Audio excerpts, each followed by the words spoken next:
Hello students, कैसे हो आप सभी। उम्मीद करता हूँ आप सभी अच्छे होंगे और आपकी तैयारी भी अच्छे से चल रही होगी। तो आपकी जो डेट शीट है वो तो एक्सटेंड हो चुकी है और होपफुली ये जुलाई मिड में जो है वह आपके एग्ज़ाम दोबारा से शुरू हो जाएंगे और कुछ ही दिनों में आपकी जो डेट शीट है वो आ जाएगी।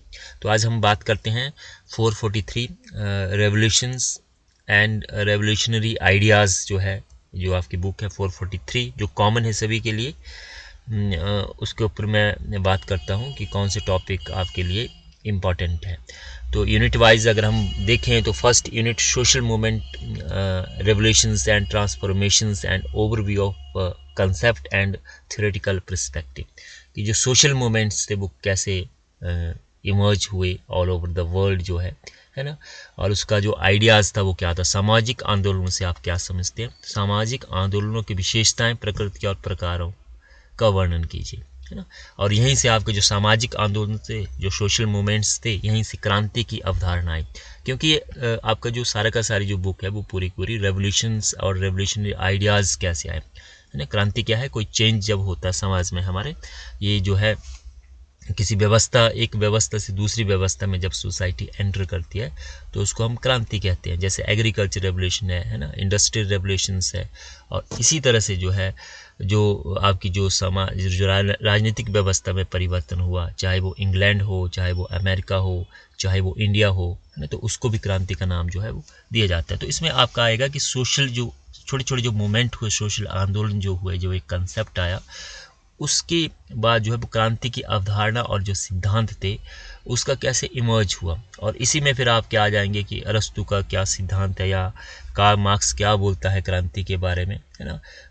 तो ये सारे के सारे जो टॉपिक है आपका, लेनिन क्या बोलता है, मार्क्स क्या बोलता है ना, माओ तुंग जो है उसका क्या क्रांति के बारे में जो है वो आपका आइडियाज़ है, उसके क्या आइडियाज़ है ना। तो ये सारा का सारा जो टॉपिक है वो इसी में आपका वेस्ट होगा कि माओ तुंग के सामाजिक परिवर्तन के सिद्धांत का विस्तार से वर्णन कीजिए। लेनिन के सामाजिक परिवर्तन के सिद्धांत, तो माओ तुंग जो है वो चाइना की क्रांति 1949 उनमें काफ़ी इम्पोर्टेंट रोल रहा है। लेनिन का 1917 है ना के बाद जो है वो काफ़ी रोल रहा है रशिया के अंदर ना। और कार्ल मार्क्स तो आप जानते हैं। तो ये सारे का सारा आपका यहाँ पे आएगा, तो इसको आप तैयार कर सकते हैं। दोनों के दोनों जो टॉपिक है, सोशल फॉर्मेशंस जो है वो किस तरह से इसमें हुआ, तो पहला टॉपिक आप अच्छे से तैयार कर लीजिए। दूसरा जो है the English revolution, civil war, glorious revolutions, bill of right and act of the settlement. तो ये दूसरा जो है वो ब्रिटिश इंग्लैंड में गृह युद्ध हुआ, है ना। अंग्रेजी क्रांतियाँ जो थी उसका उसमें क्या रोल रहा। तो अगर दूसरा अगर नहीं तैयार करना है आपने तो पहला आप अच्छे से तैयार कर लीजिए, तो इसमें आपका काम जो है वो सारा का सारा हो जाएगा, है ना। तो इंग्लैंड की गृह युद्ध की पृष्ठभूमि क्या थी, उसकी प्रगति, उसके कारण और उसके परिणाम क्या निकले। 1688 का जो रेवोल्यूशन था वो काफ़ी इम्पॉर्टेंट है। अब हम सेकेंड यूनिट पे चलते हैं। तो यहाँ पे आपने सिर्फ एक जो फ्रेंच रेवोल्यूशन है उसको तैयार कर लेना है, 1789। तो इसमें से आपका एक टॉपिक आएगा ही आएगा, है ना। फ्रांस की क्रांति क्या थी, उसके क्या कारण थे और उसके परिणाम क्या निकले। 1789, 1830 में क्रांति हुई और 1848 में भी रेवोल्यूशन हुआ है।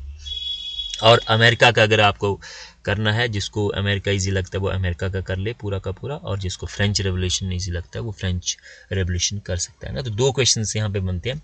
अमेरिका क्रांति 1776, क्योंकि ब्रिटिशर्स के अंडर था, उसकी जो कॉलोनीज थी 13, वो किस तरह से ब्रिटिशर्स से जो स्वतंत्र हुई, है ना। अमेरिका के स्वतंत्रता युद्ध के कारण एवं घटनाओं का वर्णन कीजिए, इसको कर लीजिए।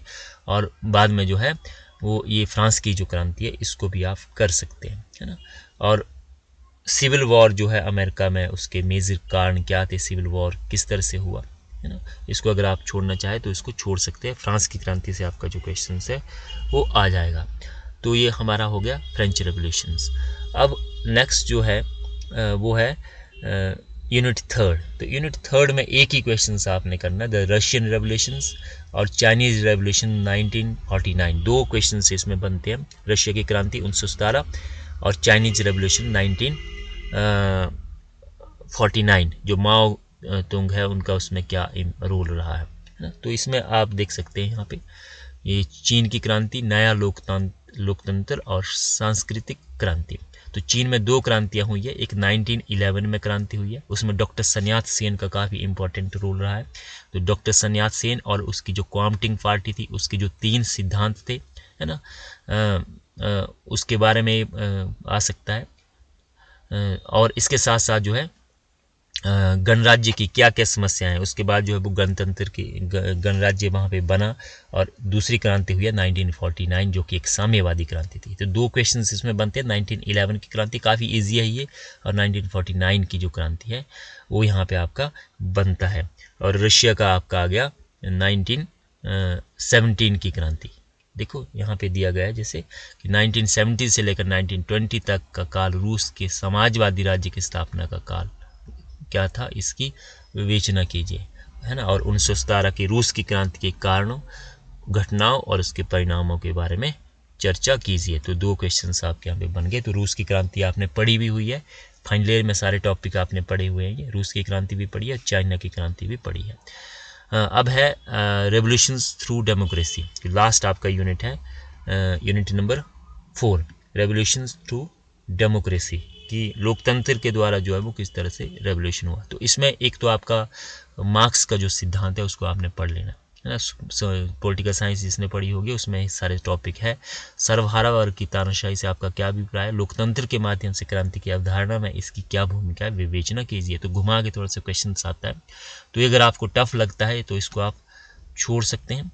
दूसरा आप गांधी के बारे में कर लीजिए, अहिंसा और क्रांतिकारी अभ्यास, है ना, अहिंसा एंड रेवोल्यूशनरी प्रैक्टिसेस, स्वराज, स्वदेशी और सत्याग्रह।